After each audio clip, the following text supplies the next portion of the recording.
Mr. Manoj, can you hear me? Hello, Mr. Manoj. Kindly unmute yourself.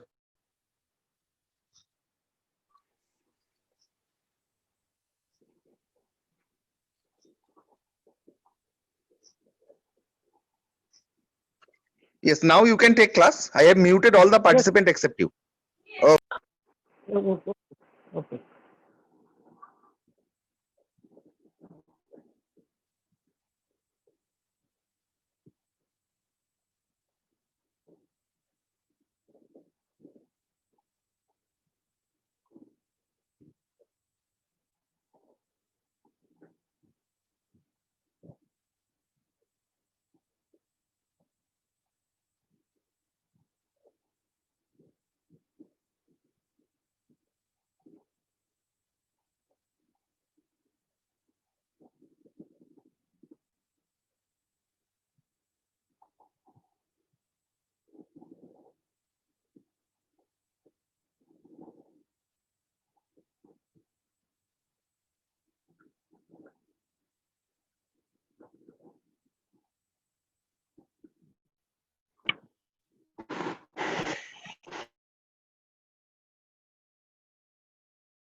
हाँ, good morning. आज हम लोग को 3 फेज इंडक्शन मोटर का पार्ट सेकंड के बारे में पढ़ना है।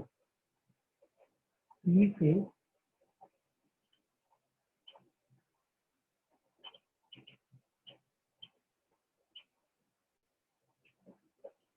Induction motor.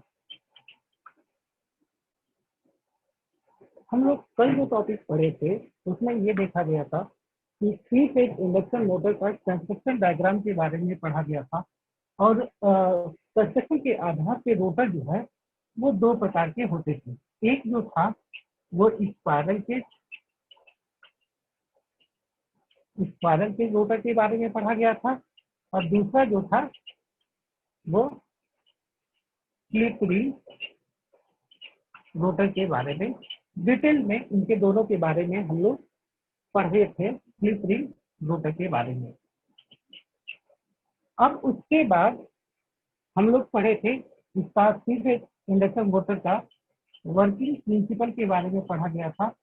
वर्किंग प्रिंसिपल में ये देखा गया था कि एक बार थोड़ा सा देख लेते हैं वर्किंग प्रिंसिपल। ये कहा गया था कि जब हम लोग स्टेटर को 3 फेज सप्लाई से कनेक्ट किया जाता था तो इस स्टेटर में एक रोटेटिंग मैग्नेटिक फील्ड उत्पन्न होता था।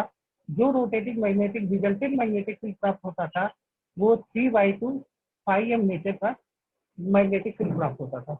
ये हमारा स्टेटर सेक्शन था और यहाँ पे ये रोटर था और रोटर में कंडक्टर को प्लेस किया गया था। तो जो रोटेटिंग मैग्नेटिक फील्ड उत्पन्न होता था वह जो है इसमें जो है वो सिंक्रोनस स्पीड से रोटेट करता था। तो ये जानते हैं कि अगर कोई मान लेते हैं कि मैग्नेटिक फील्ड है, उस मैग्नेटिक फील्ड में कोई कंडक्टर अगर रोटेट कर रहा होगा तो हम ये कहते हैं कि मैग्नेटिक फील्ड कट करने के कारण एक वोल्टेज इंड्यूस होता था, एक वोल्टेज इंड्यूस होता था।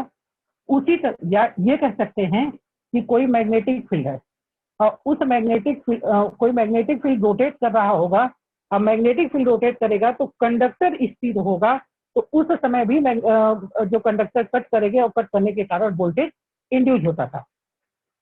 तो यहाँ पे जब ये सिंक्रोनस स्पीड से रोटेट करने लगता था, जो कि सिंक्रोनस स्पीड जो होती है 120 f/t होती है। एक बात और है इसमें, यहाँ पे अगर हम लोग इसके रोटेशन की डायरेक्शन को अगर चेंज करना चाहे कि 3 फेज इंडक्शन मोटर के रोटेशन की डायरेक्शन को अगर चेंज करना होगा तो किन्हीं भी 2 फेज को आपस में इंटरचेंज कर देते हैं तो उसके रोटेशन की जो डायरेक्शन है वो चेंज हो जाती है। यानी कि अगर हमने ये कहा कि ये फेज है, ये आर, ये वाई और ये बी, तो ये कहा जा रहा है कि किन्हीं भी दो फेजों को आपस में इंटरचेंज कर देते हैं। यानी कि या तो इन दोनों को एक साथ चेंज कर दें, या इन दोनों को, या तो आर वाई को इंटरचेंज कर दें, या तो वाई बी को इंटरचेंज कर दें। यानी कि किन्हीं भी दो फेजों को आपस में इंटरचेंज कर देते हैं। तो इंटरचेंज करने से क्या होगा, जो इंडक्शन मोटर की डायरेक्शन है वो रिवर्स हो जाती है। यानी कि उसके मोटर की रोटेशन की डायरेक्शन जो है वो रिवर्स हो जाती है। तो ये बात कहा गया है कि किन्हीं भी दो फेजों को आपस में अगर इंटरचेंज कर देंगे तो उसके इंटरचेंज करने से क्या हो गया, उसके रोटेशन की डायरेक्शन जो है वो चेंज हो जाती है। यहाँ पे हम लोग बात कर रहे थे कि इसमें एक रोटेटिंग मैग्नेटिक फील्ड उत्पन्न हो रहा था जो कि सिंक्रोनस स्पीड से रोटेट करता था, जो कि सिंक्रोनस स्पीड जो होती है 120 F/T होगा, जहाँ पी एफ जो है वो सप्लाई फ्रीक्वेंसी है और पी जो है वो नंबर ऑफ पोल्स को डिनोट कर रहा होगा, ईएमएस जो है वो सिंक्रोनस स्पीड है। अब इसके रोटेशन से क्या होता है कि इसके मैग्नेटिक फील्ड लाइन जो है वो कट कर, मैग्नेटिक फील्ड लाइन ये जो है कंडक्टर कट करता था, तो कंडक्टर कट करने के कारण एक वोल्टेज इंड्यूस होता था। जो वोल्टेज इंड्यूस होता था, मान लेते हैं वो वोल्टेज E2 है। अब E2 चूंकि हम ये जानते थे कि रोटर, हम लोग दो तरह के रोटर पढ़े थे, एक स्पाइरल केज, दूसरा जो है स्लिप रिंग। स्पाइरल केज में हम लोग तिरछा बनाए थे, यानी स्टीविंग की गई थी, और स्टीविंग करने से क्या फायदा होता है, क्या नुकसान होता है, उसके बारे में देखा गया था। यानी कि इस जो आपका स्पाइरल केज है उसको भी हम लोग इन रिंग से स्टार्ट कर देते थे, और इन रिंग से स्टार्ट होने के कारण जब वोल्टेज इंड्यूस होगा तो इसमें एक करंट I2 फ्लो होने लगती थी। तो इस I2 करंट के फ्लो होने के कारण क्या होता था कि हम ये जानते हैं कि किसी भी कंडक्टर में अगर कोई करंट फ्लो हो रही है तो उस करंट के फ्लो होने से क्या होता है कि इसके चारों तरफ एक मैग्नेटिक फील्ड बन जाता है। तो यहाँ पे ये क्या हो रहा है, मैग्नेटिक फील्ड बन जा रहा है, और मैग्नेटिक फील्ड बनने से क्या हो रहा है, यहाँ पे एक और मैग्नेटिक फील्ड बन गया, और एक मैग्नेटिक फील्ड यहाँ पे बना हुआ है। तो उसके लिए हम लोग नेसेसरी एंड सफिशिएंट कंडीशन देखा गया था कि टार्क डेवलप होने के लिए, अगर हम लोग कहें कि टार्क कब मिलेगा, तो उसके लिए नेसेसरी एंड सफिशिएंट जो कंडीशन थी वो हम लोग देखे गए थे। तो उसमें उसके बाद क्या होता था कि यहाँ पे जब टार्क डेवलप होगा, टार्क डेवलप होने के कारण क्या होगा कि एक फोर्स उत्पन्न होगा, फोर्स उत्पन्न होने के कारण उसमें टार्क डेवलप होता है। जब टार्क डेवलप हो जाता है तो इंडक्शन मोटर रोटेट करने लगती है। यही जो है थ्री फेज इंडक्शन मोटर का वर्किंग प्रिंसिपल के बारे में हम लोग कल पढ़े गए थे। उसके बाद जो है हम लोग देखे गए थे कि स्लिप क्या होती है, स्लिप स्पीड क्या होती है, और रोटर की फ्रीक्वेंसी क्या होती है। इतनी बातें देखी गई थी। यानी कि इससे पहले ये देखा गया था कि स्लिप स्पीड क्या होती है, स्लिप स्पीड की चर्चा की गई थी। तो स्लिप स्पीड जो है synchronous speed minus rotor speed, यानी कि सिंक्रोनस स्पीड और रोटर स्पीड के डिफरेंस को ही हम लोग स्लिप स्पीड कहा जाता है। इसको जो हम लोग स्लिप स्पीड कहा जाता है। और स्लिप क्या होता है, स्लिप की बात की गई थी, तो स्लिप को स्मॉल एल से डिनोट किया जाता है, स्मॉल एल से NS माइनस NR/NS। यानी कि स्लिप स्पीड तथा सिंक्रोनस स्पीड के रेशियो को ही हम लोग स्लिप स्पीड कहते हैं।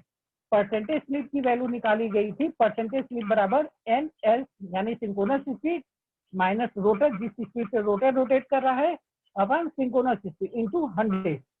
ये जो वैल्यू आई थी परसेंटेज स्लिप की वैल्यू थी कि परसेंटेज स्लिप का मान कितना होगा। उसके बाद रोटर फ्रीक्वेंसी की वैल्यू निकाली गई थी। तो रोटर फ्रीक्वेंसी की जो वैल्यू आई थी, rotor FR into F equal to F into S। यहाँ पे ये है, ये देखा जा रहा था, ये जो वैल्यू हमें प्राप्त हुई थी इसको हम लोग कहते थे कि रोटर की फ्रीक्वेंसी है, और ये सप्लाई फ्रीक्वेंसी थी, और ये स्लिप का मान होता था। ये जो है वो स्लिप का मान है। अगर हमने ये कहा कि स्टेटर की फ्रीक्वेंसी अगर मान लेते हैं कि 50 हर्ट्ज है, स्टेटर की फ्रीक्वेंसी अगर 50 हर्ट्ज है, और स्लिप का मान जो है अगर मान लिया जाए कि 0.2 है, स्लिप की वैल्यू है 0.2, तो रोटर की फ्रीक्वेंसी कितनी होगी, तो ये निकाल सकते हैं कि यहाँ पे FR इक्वल टू 50 इंटू 0.2, तो 1 हर्ट्ज के आसपास रोटर की फ्रीक्वेंसी RS होगी। अगर हम लोग स्लिप की बात यहाँ पे देख रहे थे कि स्लिप का जो मान था NS माइनस NR/NS, अगर रोटर स्थिर अवस्था में होगा यानी कि जब रोटर रोटेट नहीं कर रहा होगा तो ये NR का वैल्यू क्या होगा, 0 होगा। जब NR की वैल्यू 0 होगी तो क्या हो जाएगा, S बराबर NS/NS, ये कैंसिल हो गया, यानी S का मान 1 हो गया।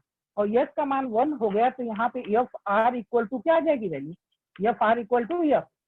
यानी कि अगर जब मोटर स्टैंड स्टिल की कंडीशन में होगा यानी कि मोटर स्थिर अवस्था में होगा, उस समय जो है रोटर फ्रीक्वेंसी की वैल्यू जो है वो सप्लाई फ्रीक्वेंसी की वैल्यू के बराबर होगी। लेकिन जब मोटर रोटेट कर रही होगी उस समय रोटर फ्रीक्वेंसी की जो वैल्यू होगी वो सप्लाई फ्रीक्वेंसी इनटू स्लिप के बराबर होगी। इतनी बातें हम लोग कल पढ़ी गई थी। अब उसके बाद आज हम लोग पढ़ेंगे टार्क स्लिप और टार्क स्पीड कर्व के बारे में देखा जाएगा। टार्क स्लिप, और इसमें एक बात जो है हम लोग ये कह रहे हैं कि अगर हम लोग यहाँ पे डेरिवेशन नहीं कर रहे हैं कि जो डेवलप टार्क की वैल्यू आ रही थी वो कितनी होगी, तो यहाँ पे डेवलप टार्क की वैल्यू की अगर हम लोग बात कर रहे हैं कि TD, तो डेवलप टार्क ये जो है वो प्रोपोर्शनल कांस्टेंट है S into E2 square into R2 अपान R2 स्क्वायर प्लस X2 का होल स्क्वायर। इसको इक्वेशन नंबर फर्स्ट मान लेते हैं। ये अगर हम लोग डेरिवेशन करते तो डेरिवेशन करने के बाद जो वैल्यू हमें डेवलप टार्क की वैल्यू जो मिल रही है, TD की वैल्यू यानी डेवलप टार्क की वैल्यू, जो उस मोटर का टार्क कितना होगा वो इतनी वैल्यू हमें प्राप्त हो रही K इंटू S जो है वो S बराबर क्या है, स्लिप है। E2 जो है वो इंड्यूज वोल्टेज है। E2 क्या है, इंड्यूज वोल्टेज। जो रोटर में इंड्यूज वोल्टेज है उसकी वैल्यू है E2 रोटर की। अब उसके बाद R2 जो है वो रोटर का रेजिस्टेंस है। R2 जो है वो रोटर का रेजिस्टेंस है। उसके बाद X2 जो है वो रोटर का रिएक्टेंस है।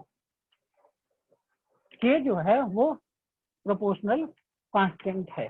K जो है वो प्रोपोर्शनल कांस्टेंट है। और TD जो है, TD की वैल्यू जो है वो डेवलप टार्क को डिनोट कर रहा होगा। क्या होगा TD की वैल्यू, जो डेवलप टार्क हमें मिल रहा होगा उसकी वैल्यू को ये डिनोट कर रहा है कि टार्क बराबर क्या हो जाएगा, टार्क बराबर K into S E2 square into R2 अपान R2 स्क्वायर प्लस SX2 की वैल्यू जो है हमें प्राप्त होती। अगर हम लोग डेरिवेशन करते तो ये वैल्यू हमें यहाँ पे प्राप्त हो रही है। अब उसके बाद कुछ बातें और हम लोग कह रहे हैं कि यहाँ पे ये देखा जाए जो आगे वहां पर उपयोग में आनी है या क्वेश्चन भी पूछे जाते हैं ऑब्जेक्टिव में, कि कंडीशन ऑफ मैक्सिमम टार्क। अगर हम लोग बात करते हैं कंडीशन ऑफ मैक्सिमम टार्क, अगर हम लोग ये वैल्यू निकालते कंडीशन ऑफ मैक्सिमम टार्क, तो उस कंडीशन में जो वैल्यू अगर हम लोग डेरिवेट करके निकालते तो R2 बराबर SX2 होती वैल्यू। R2 बराबर, ये कब आ रहा है कि जब टार्क जो है मैक्सिमम होगा उस कंडीशन में जो है रोटर रेजिस्टेंस का मान, जब रोटर रोटेट कर रहा होगा उस कंडीशन में R2 बराबर S इंटू X2। X2 को ये बताया कि रोटर का रिएक्टेंस है और R2 ये बता रहा है रोटर का रेजिस्टेंस है। अगर हम लोग ये कहते कि स्टैंड स्टिल के कंडीशन में यानी कि जब मोटर स्थिर अवस्था में होगा तो उस समय स्लिप की वैल्यू क्या हो जाएगी, 1। N S upon N R upon N S. यानी कि जब मोटर स्थिर अवस्था में होगा, यानी कि रोटर रोटेट नहीं कर रहा होगा, यानी रोटर स्थिर होगा, कांस्टेंट होगा, तो एन आर की वैल्यू क्या हो जाएगी, 0 हो जाएगी। जब एन आर की वैल्यू 0 हो जाएगी तो एस बराबर क्या हो जाएगा, N S upon N S. यानी कि यस का मान जो है वो 1 होगा। तो यस का मान जब 1 होगा तो हम ये कह जाएंगे कि R2 बराबर X2। ये कब आई है, स्टैंड स्टिल की कंडीशन में, जब रोटर स्थिर अवस्था में होगा। तो हम ये कहते हैं कि कंडीशन ऑफ मैक्सिमम टार्क कब होगा या मैक्सिमम टार्क की वैल्यू कब होगी, तो हम ये कहेंगे कि जब रोटर रेजिस्टेंस का मान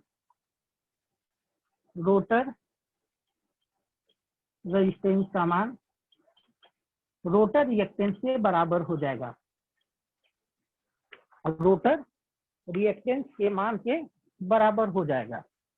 रोटर रिएक्टेंस के मान के बराबर हो जाएगा।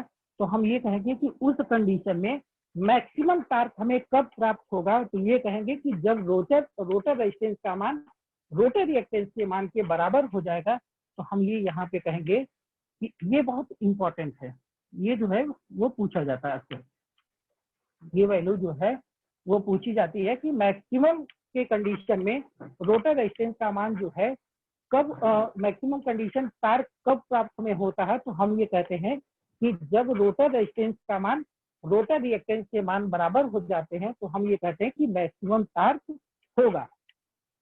अब उसके बाद नेक्स्ट पे हम लोग आते हैं कि मैक्सिमम टार्क की वैल्यू कब हमें प्राप्त होती है। मैक्सिमम टार्क की वैल्यू हमें कब प्राप्त होती है, यानी किसकी बात कर रहे हैं हम लोग, मैक्सिमम टार्क की बात कर रहे होंगे।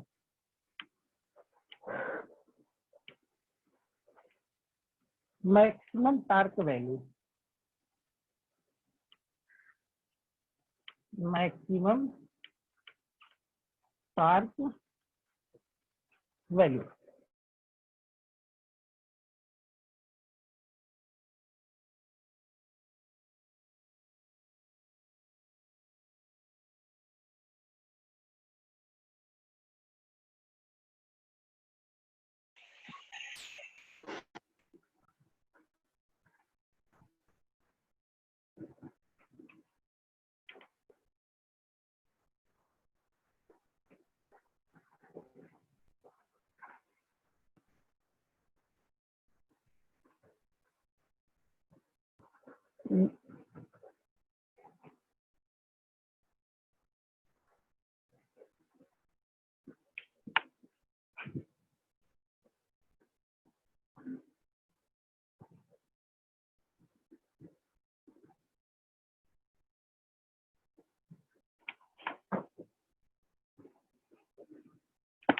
मैक्सिमम टार्क की वैल्यू हमें कब प्राप्त होगी या कितनी वैल्यू प्राप्त होती है, तो उसको भी अगर हम लोग डेरिवेट करते, तो डेरिवेट करने के बाद जो वैल्यू आएगी टी मैक्स, यानी मैक्सिमम टार्क की वैल्यू हमें कितनी मिलती है, तो ये कहते हैं कि 1/2 इंटू के into E2 square upon X2, ये वैल्यू हमें प्राप्त होती है। यानी कि ये कहते हैं कि मैक्सिमम टार्क की वैल्यू कितनी होती है, तो हम ये कहते हैं कि मैक्सिमम टार्क की वैल्यू 1/2 इंटू के इंटू E2 अपन X2। अब ये बात हम लोग ये कह रहे हैं कि मैक्सिमम टार्क की वैल्यू जो है वो रोटर रेजिस्टेंस के ऊपर डिपेंड नहीं करती है। यानी मैक्सिमम टार्क की वैल्यू जो है कहीं पे रोटर रेजिस्टेंस का मान नहीं आ रहा है, तो इसका मतलब ये है कि कहीं ना कहीं मैक्सिमम जो टार्क की वैल्यू होती है वो रोटर रेजिस्टेंस के ऊपर डिपेंड नहीं करती है। किसके ऊपर डिपेंड करती है, तो हम लोग ये कहते हैं कि मैक्सिमम टार्क की वैल्यू जो है वो रोटर रिएक्टेंस के ऊपर डिपेंड करती है और सप्लाई वोल्टेज के ऊपर डिपेंड करती है, इसके ऊपर डिपेंड करती है। लेकिन किसके ऊपर, ये क्वेश्चन पूछा जाता है कि मैक्सिमम टार्क की वैल्यू किसके ऊपर डिपेंड नहीं करती है, तो हम लोग कहते हैं कि रोटर रेजिस्टेंस के मान के ऊपर मैक्सिमम टार्क की वैल्यू डिपेंड नहीं करती है। अब उसके बाद एक बात और आती है कि मैक्सिमम टार्क का मान जो होता है, अगर मैक्सिमम टार्क की हम लोग बात कर रहे हैं तो वो सप्लाई वोल्टेज के स्क्वायर के प्रोपोर्शनल होता है। ये भी क्वेश्चन पूछा जाता है, ये सभी इंपॉर्टेंट है। ये कहा जाए कि मैक्सिमम टार्क की वैल्यू कितनी होती है, तो वो सप्लाई वोल्टेज के स्क्वायर के प्रोपोर्शनल होती है। Maximum torque proportional to supply voltage के स्क्वायर के बराबर होती है। ये इतना जो है उसके लिए इंपॉर्टेंट है, और ये क्वेश्चन जो है पूछे जाते हैं। ये जो 3-4 पॉइंट हम लोग लिखे गए हैं, ये सभी जो है वो पूछे जाते हैं। अब उसके बाद हम लोग बात करते हैं टार्क स्लिप कर्व के बारे में। टार्क स्लिप और टार्क स्पीड कर्व,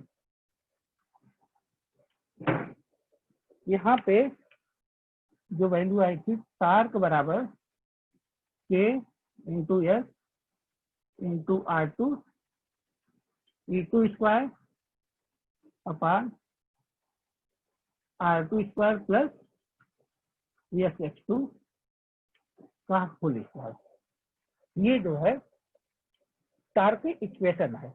इसको इक्वेशन नंबर फर्स्ट मान लेते हैं। अगर हम लोग ये बात करते हैं टार्क स्पीड और टार्क स्लिप के बीच कर्व खींचा जाएगा। टार्क स्पीड और टार्क स्लिप, ये हो गया टार्क। इधर की अगर हम लोग बात करते हैं तो इसको कहा जाता है स्पीड, और ये जो वैल्यू होगी इसको कहा जाएगा स्लिप।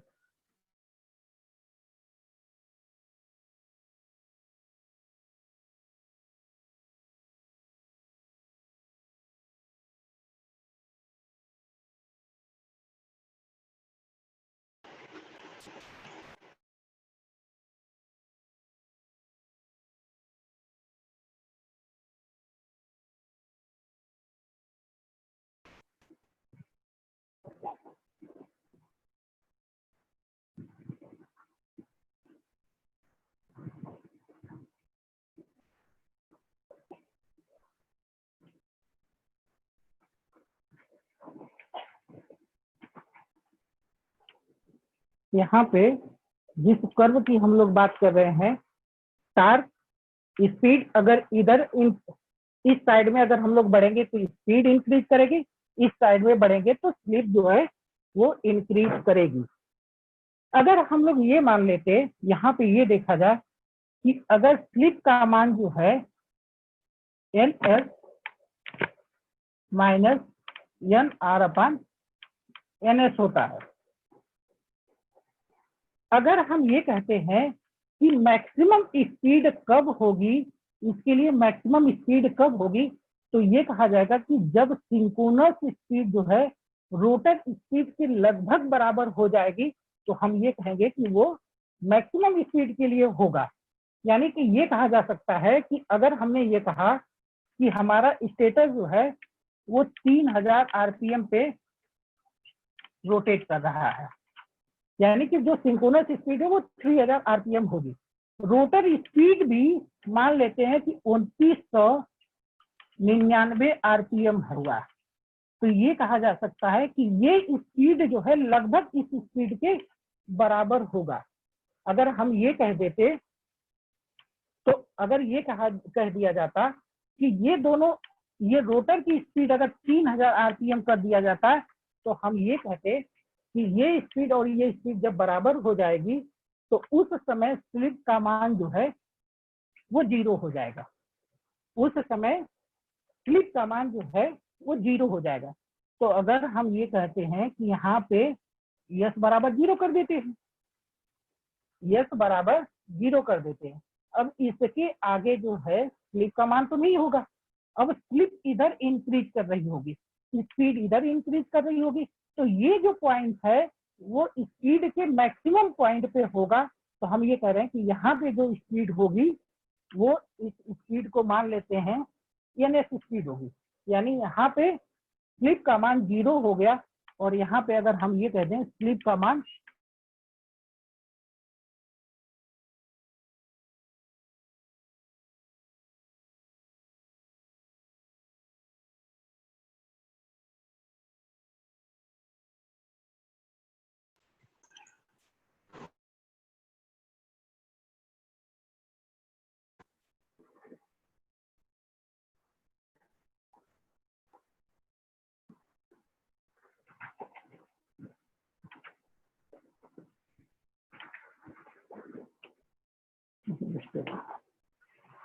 अगर हम ये कह दें यहाँ पे कि स्लिप का मान कब 1 होगा, तो हम ये कह देंगे कि जब रोटर स्थिर अवस्था में होगा तब स्लिप का मान 1 हो जाएगा।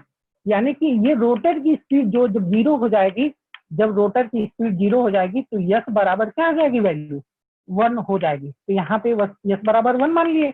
अब इसके बाद अगर इसकी स्पीड को बढ़ा दे, अगर इसकी स्पीड को बढ़ा दे तब तक ये मान, तो यहाँ पे मान लेते हैं यस बराबर 2 मान लेते हैं। इस पॉइंट पे यस बराबर 2 हो गया।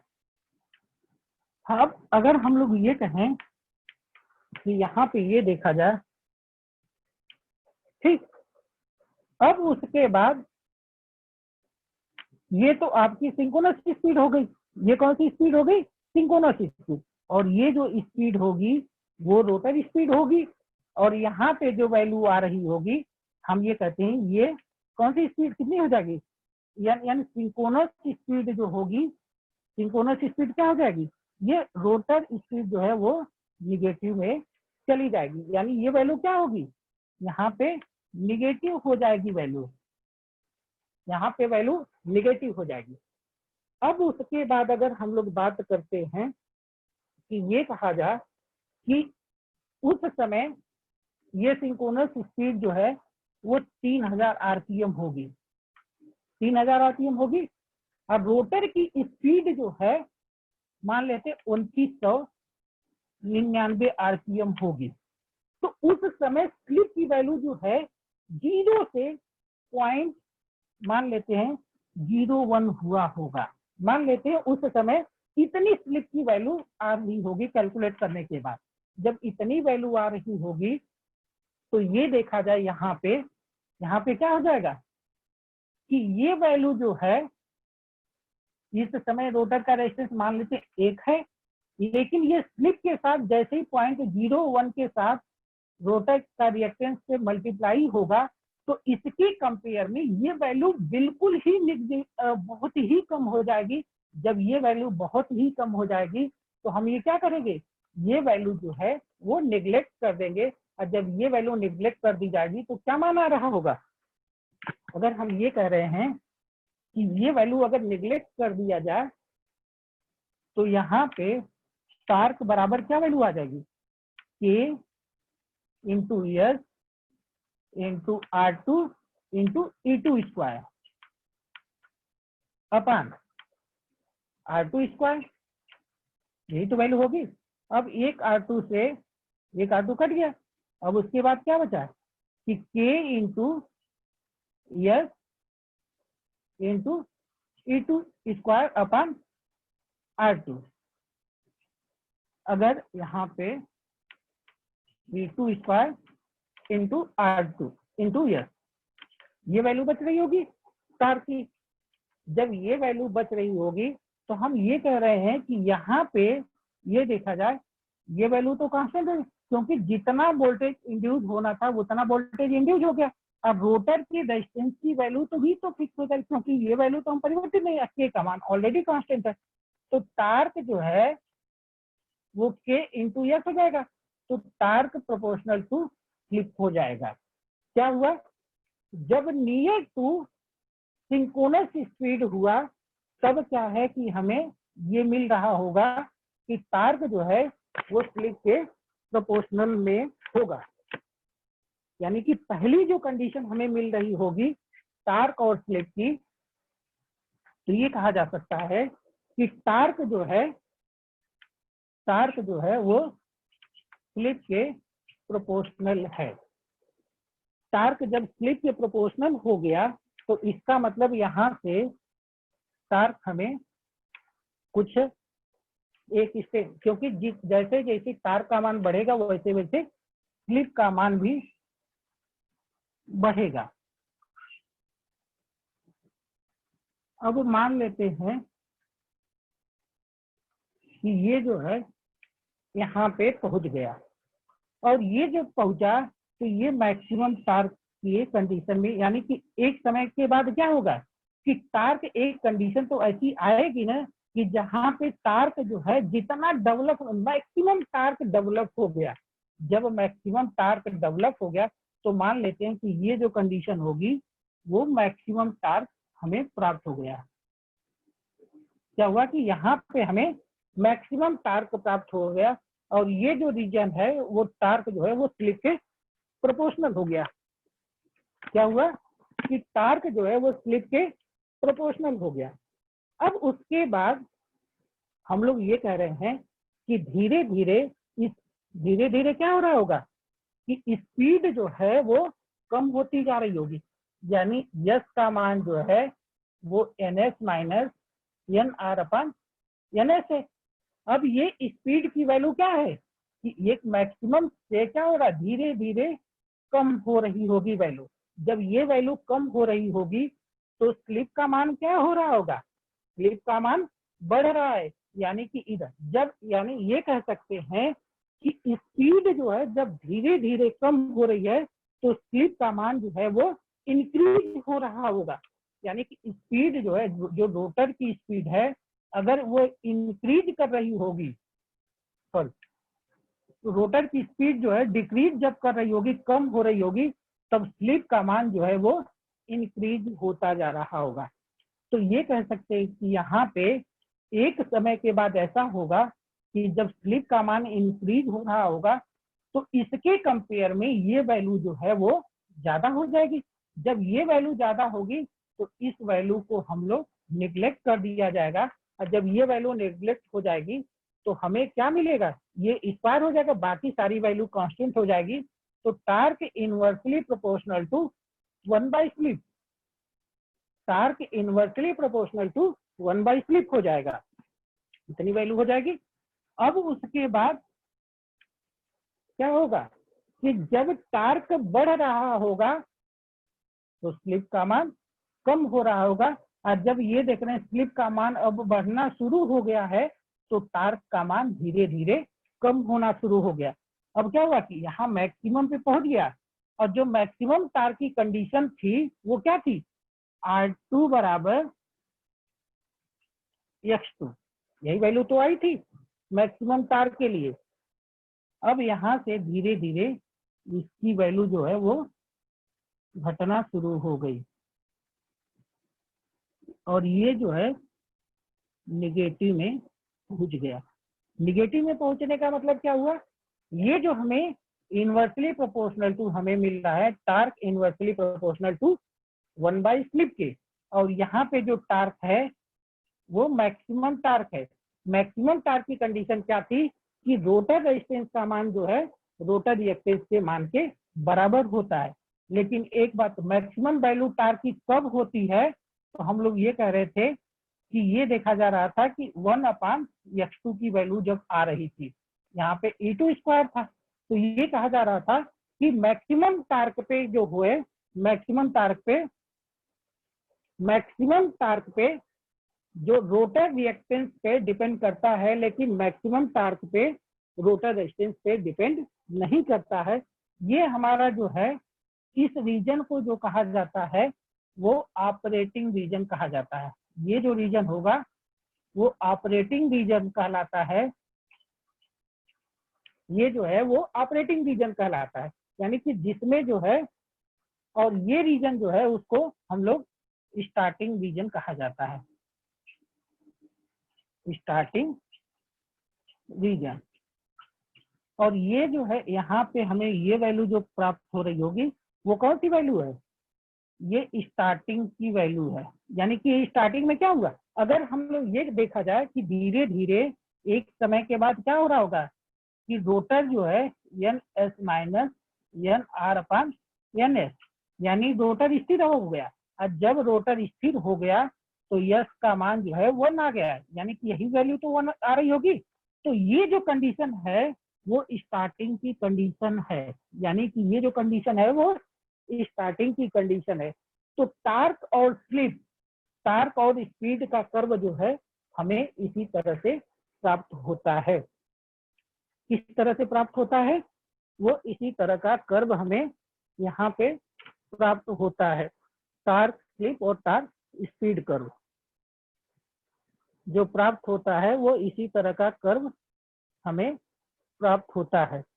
अब उसके बाद अगर हम लोग यहाँ पे ये देखा जाए कि हमारे पास दो तरह के रोटर होते हैं, दो तरह के रोटर होते हैं। तो उन दोनों तरह के रोटर के बारे में अगर हम लोग बात करते हैं तो या उन दोनों तरह के रोटर के बारे में हम लोग अब यहाँ पे देखा जाएगा। ये पूछा जाता है क्वेश्चन में कि ऑपरेटिंग रीजन कौन सा होगा। या तो ये कर्व आपको दे दिया जाएगा और पूछ लिया जाएगा कि इसमें से ऑपरेटिंग रीजन कौन होगा। तो हम ये कहते हैं कि जब टार्क जो है वो स्लिप के प्रोपोर्शनल हो जाता है तो उसको हम लोग ऑपरेटिंग रीजन कहा जाता है। जब टार्क जो है और स्टार्टिंग, यानी स्टार्टिंग रीजन क्या होगा कि जब टार्क जो है स्लिप के इनवर्सली प्रोपोर्शनल होगा तो हम लोग उसको कहते हैं, हम लोग उसको क्या कहते हैं? स्टार्टिंग रीजन कहलाता है। ये जो है आपका यहाँ पे जो है आप देख रहे होंगे ये स्टार्टिंग टार्क है। ये जो हमें टार्क मिल रहा होगा ये स्टार्टिंग टार्क है, और यहाँ पे जो टार्क प्राप्त हो रहा होगा वो मैक्सिमम टार्क प्राप्त हो रहा होगा। यहाँ पे कौन सा टार्क प्राप्त हो रहा है? Maximum torque. मैक्सिमम टार्क पे स्पीड क्या होती है? मैक्सिमम टार्क पे स्पीड क्या होती है? तो हम लोग लिखते हैं एस एम, यानी मैक्सिमम स्लिप की बात कर ले रहे थे कि मैक्सिमम स्लिप क्या होती है। मैक्सिमम स्लिप की अगर हम लोग बात कर लिया जाए एस एम बराबर N S minus N R upon N S. तो क्या हो जाएगा? S M into N S equal to N S minus N R. इसको जो है उस साइड में ले जाएंगे और इसको इधर लेके आएंगे तो एन आर बराबर क्या हो जाएगा? एन आर बराबर क्या हो जाएगा कि N S minus S into S M into N S. तो एन आर बराबर क्या हो जाएगा? यहाँ से एन एस कॉमन ले लेंगे तो 1 माइनस एस एम हो जाएगा। ये जो है यहाँ पे यानी कि एस एन आर यानी मैक्सिमम इस समय स्पीड क्या होगी जब टार्क आपका मैक्सिमम है तो उस समय स्पीड क्या होगी? तो एन आर बराबर N S 1 minus S M. ये जो है आपकी ये वाली स्पीड होगी। यहाँ पे स्पीड कितनी होती है? तो हम ये कहते हैं कि एन आर बराबर N S 1 minus S M जो होगी इसकी स्पीड कहलाती है। तो जो रोटर की स्पीड मैक्सिमम टार्क पे कितनी होती है? तो एन एस बराबर 1 माइनस एस इंटू एम होता है। अब उसके बाद हम लोग यहाँ पे और कुछ बातें देखा जाए, जिसमें से ये देखा जाता है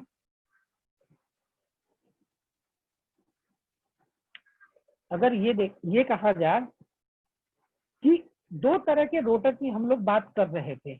कितने तरह के रोटर के? दो तरह के। एक तो आपका स्क्वायरल के टाइप का रोटर था, दूसरा जो है वो स्लिप रिंग टाइप का रोटर था। स्लिप रिंग टाइप रोटर में तो हम लोग देख रहे थे कि अलग से रेजिस्टेंस लगाए थे, तो वहां पे तो हम लोग अलग से रेजिस्टेंस लगा के देख लेते थे कि अलग से रेजिस्टेंस लगा सकते हैं। लेकिन जो स्क्वायरल के टाइप का रोटर है उसमें हम लोग अलग से नहीं लगाते हैं, तो उसके लिए अलग तरह की मोटर आती है जिसको हम लोग डीप बार मोटर कहा जाता है, डीप बार रोटर कहा जाता है। तो उसमें क्या होता है कि डीप बार जो रोटर होता है उसमें अलग से हम लोग वहां पे इस तरह का डिजाइन होता है कि अलग से रोटर का रेजिस्टेंस लगा सकते हैं। तो यहाँ पे अगर ये देखा जाए कि अगर हमने मान लिया कि ये हमें R1 का ग्राफ प्राप्त हुआ है, अब रोटर का रेजिस्टेंस यानी रोटर के रेजिस्टेंस के मान को और हमें इंक्रीज करना होगा, रोटर का रेजिस्टेंस बढ़ा दिया जाए तो क्या होता है, हमें कुछ कर्व जो है यहाँ पे इस तरह से प्राप्त होता है। ये जो हो गया ये मान लेते हैं R2 है। अब उसके बाद यानी कि मैक्सिमम टार्क हमें यहाँ पे प्राप्त हो रहा होगा, टी मैक्स की वैल्यू जो है हमें यहाँ पे प्राप्त हो रही होगी, लेकिन मैक्सिमम टार्क में कोई परिवर्तन नहीं हुआ, लेकिन स्टार्टिंग टार्क जो है, स्टार्टिंग टार्क का मान क्या हो गया, बढ़ गया। यानी कि एक बात अगर हम लोग थोड़ा सा ध्यान से देखा जाए कि जब रोटर के रेजिस्टेंस के मान को बढ़ाया जाता है तो स्टार्टिंग टार्क जो है वो इंक्रीज होना शुरू हो गया। क्या कह रहे हैं हम लोग, ये बहुत इंपॉर्टेंट टॉपिक है। हम ये कह रहे हैं कि अगर रोटर के रेजिस्टेंस को, हमने ये कहा कि रोटर के रेजिस्टेंस के मान को अगर बढ़ाया जाता है तो रोटर का रेजिस्टेंस के मान के बढ़ने से मैक्सिमम टार्क तो उसी समय प्राप्त होता है जिस समय इससे पहले प्राप्त हुआ था, जब हमें पहले प्राप्त हुआ था। लेकिन ये देख रहे हैं कि स्टार्टिंग टार्क का मान जो है वो इंक्रीज कर गया। क्या हुआ, स्टार्टिंग टार्क का मान जो पहले यहीं पे हमें स्टार्टिंग टार्क मिलता था, अब वो इंक्रीज होके यहाँ पे मिलना शुरू हो गया। अब रोटर का रेजिस्टेंस और बढ़ा दिया गया, रोटर का रेजिस्टेंस और बढ़ा दिया गया, रोटर का रेजिस्टेंस और बढ़ा दिया गया। तो ये देख रहे हैं कि अब यहाँ पे मैक्सिमम टार्क हमें मिलना शुरू हो गया। यानी कि एक समय बाद एक समय ऐसी स्थिति आ जाएगी कि मैक्सिमम टार्क और स्टार्टिंग टार्क जो है दोनों बराबर हो जाएंगे। यानी कि हम लोग ये फायदा हमें हो रहा है कि अगर अलग से हम लोग रोटर के रेजिस्टेंस के मान को बढ़ा दिया जाता है या रोटर के रेजिस्टेंस का मान बढ़ा देते हैं तो जो स्टार्टिंग टार्क है वो इंक्रीज कर जाता है। क्या कह रहे हैं हम लोग कि अगर रोटर रेजिस्टेंस के मान को बढ़ाया जाता है, रोटर रेजिस्टेंस, ये देखा जाए कि जो रोटर रेजिस्टेंस है, रोटर रेजिस्टेंस, इसके मान को अगर इंक्रीज कर रहे हैं हम लोग, रोटर के रेजिस्टेंस के मान को इंक्रीज कर रहे हैं तो क्या होता है कि मैक्सिमम टार्क जो है, मैक्सिमम जो स्टार्टिंग टार्क है, जो स्टार्टिंग टार्क है वो इंक्रीज हो जाता है।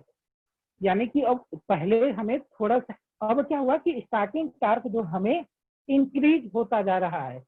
तो ये देखते हैं कि एक समय के बाद जो है रोटर रेजिस्टेंस के मान को बढ़ा रहे हैं तो मैक्सिमम टार्क और स्टार्टिंग टार्क दोनों बराबर हो जाते हैं। कब, जब हम लोग रोटर के रेजिस्टेंस के मान को बढ़ा रहे हैं तो ये कंडीशन तो ये देखा जा रहा है कि क्या होता है कि जो रोटर रेजिस्टेंस जो क्या होगा, मैक्सिमम टार्क और स्टार्टिंग टार्क दोनों बराबर हो जाते हैं।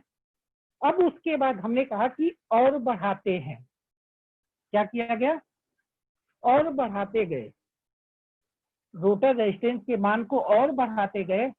अब ये देखा जा रहा है कि मैक्सिमम टार्क तो हमें वहीं पे प्राप्त हो रहा है, लेकिन अब मैक्सिमम टार्क क्या हुआ, नेगेटिव मिलने लगा। जब मैक्सिमम टार्क नेगेटिव मिलने लगा तो इसका मतलब कहीं ना कहीं मशीन को अब वो डैमेज कर सकता है। इसलिए जो है हम बहुत ज्यादा जो है रोटर के रेजिस्टेंस के मान को भी नहीं बढ़ा सकते। इसलिए क्या होगा, इसलिए क्या होगा कि रोटर के रेजिस्टेंस के मान को हम लोग ज्यादा नहीं बढ़ाते हैं। एक समय के बाद क्या होता है कि मैक्सिमम टार्क, जो टार्क है हमें वो निगेटिव मिलने लगता है, और जब निगेटिव मिलने लगेगा तो हम ये कहेंगे कि वो मशीन के लिए नुकसानदायक होगा।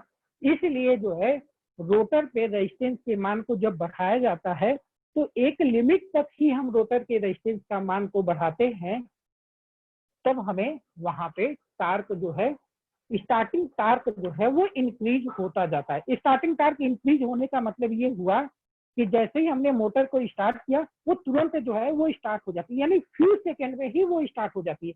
लेकिन जब स्टार्टिंग टार्क कम होता है तो थोड़ा समय लेता है स्टार्ट होने में।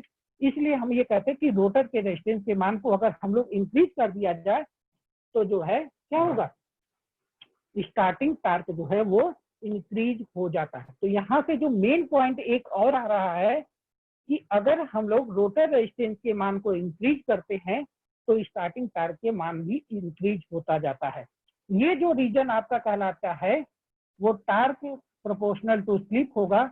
ये ऑपरेटिंग रीजन, ये पूछा जाता है कि ऑपरेटिंग रीजन कौन सा होता है, तो हम कहते हैं कि जब टार्क जो है वो स्लिप के प्रोपोर्शनल होगा तब ऑपरेटिंग रीजन होगा। स्टार्टिंग रीजन कौन सा होता है, जब टार्क जो है स्लिप के इनवर्सली प्रोपोर्शनल होगा तब हम उसको कहते हैं कि ये आपका स्टार्टिंग रीजन कहलाता है। ये जो होगा वो आपका स्टार्टिंग रीजन कहलाता है और ये जो है आपका ऑपरेटिंग रीजन कहलाता है। तो हम लोग बात किए थे अगर इधर इस साइड में बढ़ेंगे, राइट साइड में बढ़ेंगे तब क्या होगा, स्पीड इंक्रीज हो रही है। अगर लेफ्ट साइड में बढ़ेंगे तो स्लिप इंक्रीज हो रही होगी। तो और ये जो है इधर से जैसे ही क्या होगा कि इधर अगर हम लोग स्लिप के मान को बढ़ा रहे होंगे तब यानी कि रोटर की स्पीड ज्यादा हो जाती है, तब ये जो रीजन जो कहलाता है वो आपका, इसको हम लोग ब्रेकिंग रीजन कहा जाता है। इसको हम लोग ब्रेकिंग रीजन कहते हैं। ब्रेकिंग रीजन में स्लिप का मान जो है वो निगेटिव पहुंच जाता है। ब्रेकिंग रीजन में स्पीड यानी स्लिप का मान जो है वो निगेटिव हो जाता है। तो हम लोगों को तीन रीजन में टार्क और स्लिप को बात देखा गया। एक तो आपका ऑपरेटिंग रीजन हो गया, दूसरा जो है वो स्टार्टिंग रीजन हो और तीसरा जो है वो ब्रेकिंग रीजन कहलाता है। ये जो है आपका टार्क स्पीड और टार्क स्लिप के बीच जो है वो कर्व के बारे में हम लोग पढ़े हैं। अब उसके बाद हम लोग स्टार्ट करते हैं स्टार्टिंग मेथड के बारे में।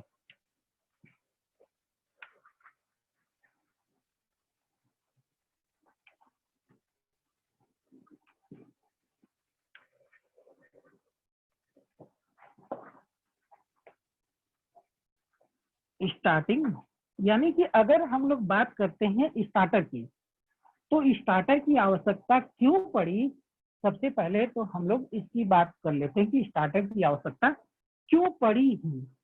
तो ये देखा जा रहा था कि जब हम लोग इंडक्शन मोटर की बात कर रहे हैं तो इंडक्शन मोटर में स्टार्टिंग में क्या होता है कि जो स्टार्टिंग करंट होती है, जो स्टार्टिंग करंट होती है वो 5 से लेके 7 टाइम्स जो है वो अधिक होती है। अगर हम लोग ये कहते हैं कि जो स्टार्टिंग करंट है अगर 5 एम्पियर है तो ये जब मोटर को स्टार्ट किया जाता है उस समय ये जो है 5 टाइम्स से लेके 7 टाइम्स गुना तक करंट का मान बढ़ जाता है। इसका मतलब ये 5 अब ये 25 एम्पियर हो जाता है।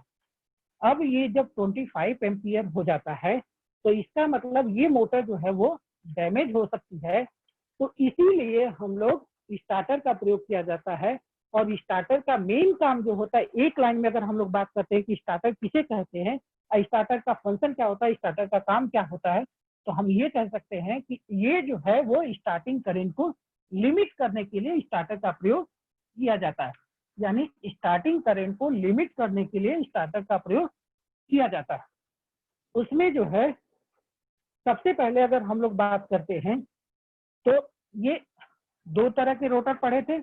सबसे पहले स्टार्टिंग मेथड की अगर हम लोग बात करते हैं कि स्टार्टिंग मेथड में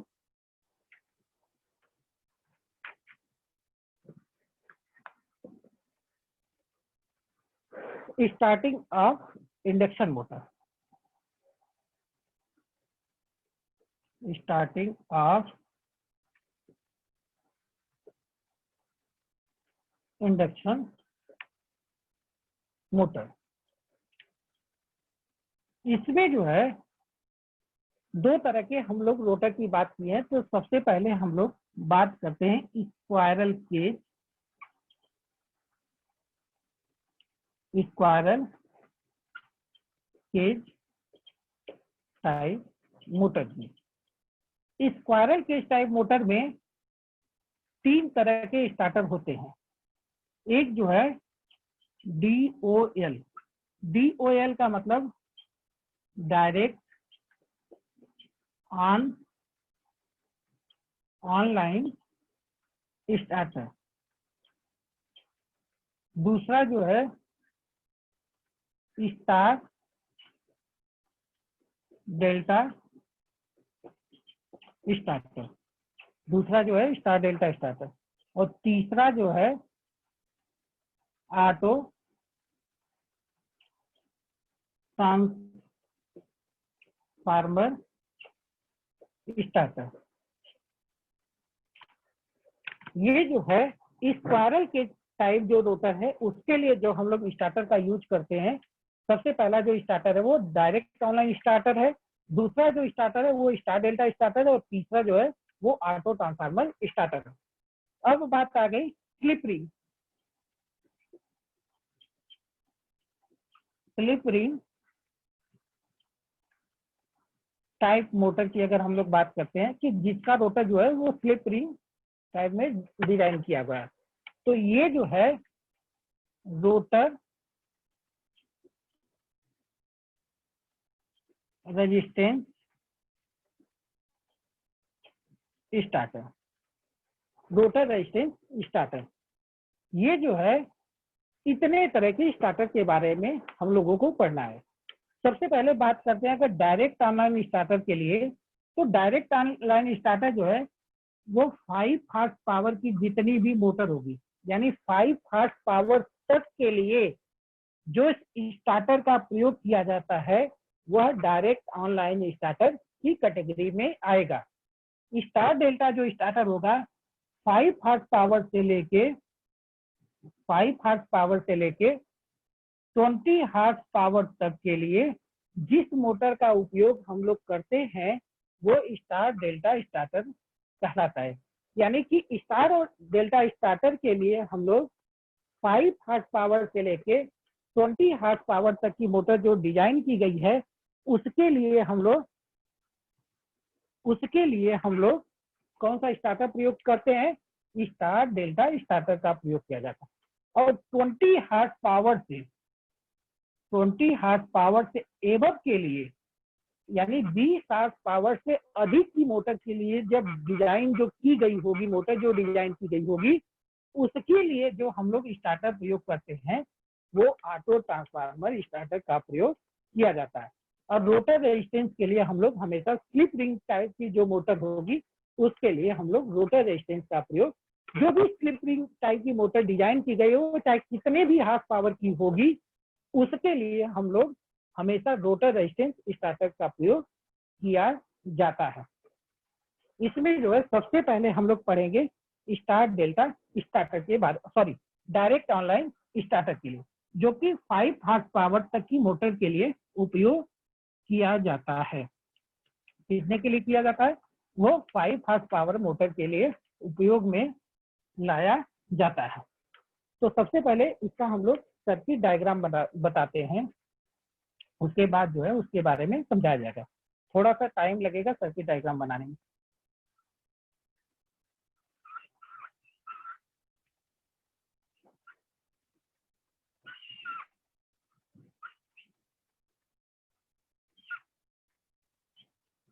ये जो है आपका डायरेक्ट ऑनलाइन स्टार्टर के बारे में बनाया जा रहा होगा।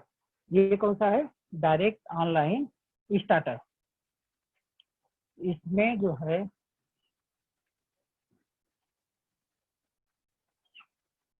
ये है आपका डायरेक्ट ऑनलाइन स्टार्टर बनाया जा रहा है।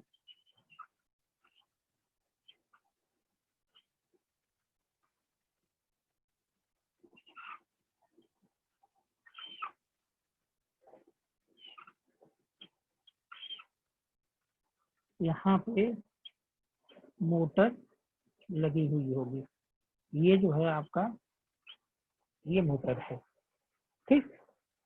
अब उसके बाद जो है हम लोग बात कर रहे हैं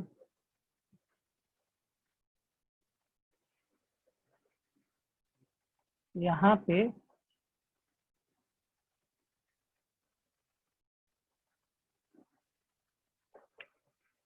ये जो है फ्यूज का प्रयोग किया जा रहा होगा।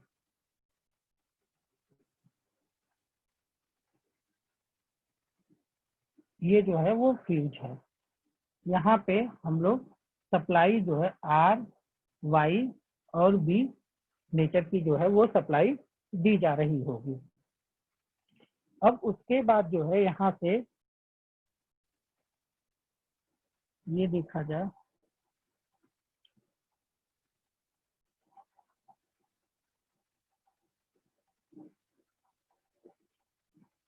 ठीक,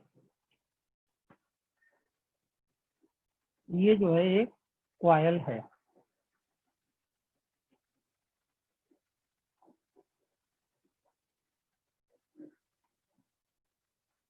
ये उसके दोनों टर्मिनल हैं, ये इसके दोनों टर्मिनल होंगे। ठीक, अब उसके बाद यहाँ पे ये स्विच लगा हुआ है। ठीक, यहाँ पे एक स्विच लगा हुआ है और ये इसका जो दूसरा टर्मिनल है ये इसके, मान लेते हैं ये इससे जोड़ दिया गया है। ये हो गया इसका कनेक्शन।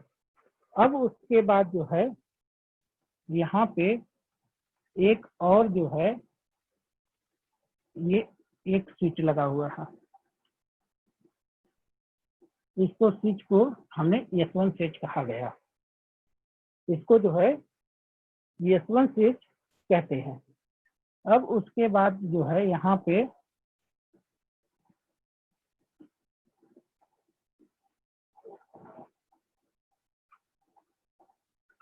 ये यहाँ हो गया।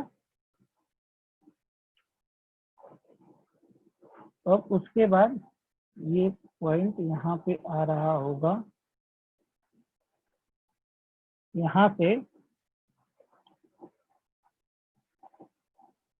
ये इस तरह से इसको हम लोग, ये ओवर लोड कॉइल कहलाती है। ये ओवरलोड कॉइल होगी। अब उसके बाद जो है इसका जो दूसरा टर्मिनल है यहाँ पे एक स्विच और लगा दिया गया। यहाँ पे एक स्विच और लगा दिया गया जिसको S2 स्विच कहा जाता है और ये जो है इससे जुड़ा हुआ है। ये जो है और यहाँ पे इसको कॉइल को इस तरह से जोड़ दिया जाता है। इसको हम लोग एक्सिलरी कॉइल कहा जाता है। ये है आपका फ्यूज। ये जो है वो फ्यूज है, इसको हम लोग एक्सिलरी कॉइल कहा जाता है। हम ये जानते हैं कि जो मोटर होती है उस मोटर में जो स्टार्टर प्रयोग किया जाए वो दो स्विच होती है, एक S1 और दूसरा जो है S2 होता है। S1 को अगर हम मान लेते हैं रेड, S2 को अगर हमने रेड मान लिया और S1 को जो है ग्रीन मान लिया, ग्रीन स्विच, यानी यहाँ पे ये देखते हैं दो तरह के स्विच लगे हुए होते हैं। ये सर्किट ऐसे कंप्लीट हो रही है जब इसका मतलब यहाँ पे ये ऐसे सप्लाई जा रही होगी, ये कॉइल यहाँ से होते हुए कॉइल से जुड़ी हुई होगी। अब हमने S1 स्विच को नॉर्मली जो है S2 स्विच जो है वो क्लोज होती है। नॉर्मली जो है हमेशा जो है S2 स्विच क्लोज होती है और ये भी पॉइंट इससे क्लोज होता है। अब जैसे ही हमने S1 स्विच को क्लोज कर दिया, S1 स्विच को जैसे क्या हुआ ऑन किया, जब ऑन किया तो ये इससे कनेक्ट हो जाएगा। जब इससे कनेक्ट हो जाएगा तो क्या हो रहा है कि यहाँ पे इससे सप्लाई लेते हुए यहाँ पे ये जो कॉइल है, अगर हम ये कहते हैं कि ये कोई कॉइल है, इस कॉइल में अगर कोई करंट फ्लो हो रही है तो करंट फ्लो होने के कारण यहाँ पे ये कॉइल जो है इसके चारों तरफ मैग्नेटिक फील्ड बन जाता है। यहाँ पे जो कॉइल है ये हम ये कहते हैं कि यहाँ पे जो है ये कॉइल इनर्जाइज हो जाती है। जैसे ही ये इनर्जाइज हो जाती है वैसे ही क्या होगी, इसको अपनी तरफ अटैक करेगी और जब अटैक करेगी तो ये सभी कॉन्टेक्ट जो है वो कनेक्ट हो जाते हैं। सभी कॉन्टेक्ट क्या हो जाएगी, ये सभी कॉन्टेक्ट जो है वो कनेक्ट हो जाते हैं। जब ये कनेक्ट होते हैं तो ऐसे सप्लाई लेते हुए, ऐसे यहाँ से इस तरह से सप्लाई लेते हुए यहाँ पे भी सप्लाई मिल रही होगी। अब ये है कि ये मोटर जो है वो चलने लगती है। क्या हुआ, हमने क्या कहा सबसे पहले कि ये जो है नॉर्मली देखते हैं कि जो रेड वाला स्विच होता है वो हमेशा क्लोज होता है, हमेशा ही वो क्लोज होता है।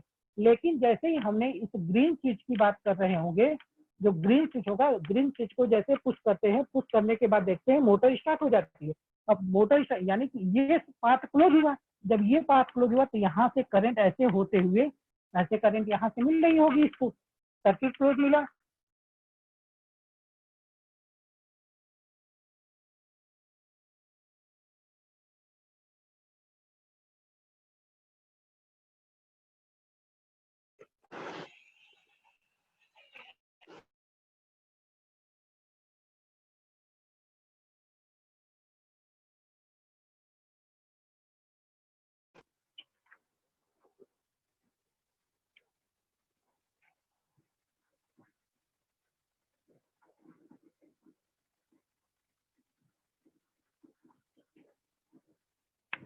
ये देखा जाए कि जैसे ही हमने कहा इस S1 स्विच को क्लोज किया, अब क्लोज करने के बाद यहाँ से सप्लाई इसको मिल रही है और ये जो है इसको अपनी तरफ अटैक कर दिया, तो यहाँ से पाथ जो है वो क्लोज हो गया। कब इनर्जाइज, यानी कि यहाँ से जब सप्लाई इसमें मिली होगी तो ये इनर्जाइज हुआ होगा, और इनर्जाइज होने के बाद इसको अपनी तरफ अटैक करेगा। जब अटैक करेगा तो ये क्या होगा कि सभी पाथ क्लोज हो हेलो मिस्टर जाएंगे मनोज, और मोटर जो है वो चलने लगती है।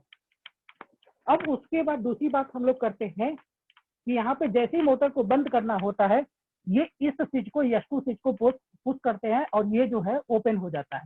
जैसे ही ये ओपन होगा वैसे क्या होगा, यहाँ से ये कॉइल जो है वो डीमैग्नेटाइज हो जाएगी, और जब डीमैग्नेटाइज होगी तो ये इसको हेलो मिस्टर छोड़ मनोज, देगा टाइम और इज ये सब बस क्लोज। और तीसरी बात ये है कि ओवरलोड कॉइल का मतलब ये ओके। हुआ कि जैसे ही करंट की वैल्यू जो है वो ज्यादा होती है, और करंट की वैल्यू जब ज्यादा होती है तो ये क्या हो जाता है कि यहाँ पे ये डीमैग्नेटाइज, ये इसको इस तरह से खींच लेगा और सर्किट से ब्रेक हो जाएगा, मोटर जो है वो जलने से बच जाती है। तो ये रहा डायरेक्ट ऑनलाइन स्टार्टर के बारे में हम लोग पढ़े हैं। Thank you sir.